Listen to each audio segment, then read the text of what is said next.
ایک وزیر نے پاگل خانے کا معائنہ کیا۔ سب پاگلوں نے اسے دیکھ کر تالیاں بجائیں۔ پاگل خانے کا منتظم خاموش کھڑا تھا۔ وزیر نے اس سے پوچھا، تم خاموش کیوں کھڑے ہو؟ اس نے فوراً کہا، میں کوئی پاگل ہوں؟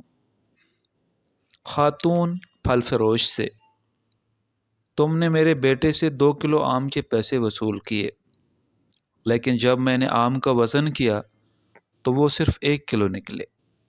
پھل فروش بولا، محترمہ ذرا اپنے بیٹے کو بھی تول کر دیکھ لیں۔ وکیل گواہ سے، تمہیں لکھنا پڑھنا آتا ہے؟ گواہ، جی لکھنا آتا ہے، پڑھنا نہیں آتا۔ وکیل قلم دیتے ہوئے، اپنا نام لکھو۔ گواہ نے کاغذ پر کچھ الٹی سیدھی لکیریں ڈال دیں۔ وکیل نے پوچھا، یہ کیا لکھا ہے؟ گواہ، جناب میں نے پہلے ہی کہا تھا مجھے لکھنا آتا ہے، پڑھنا نہیں آتا۔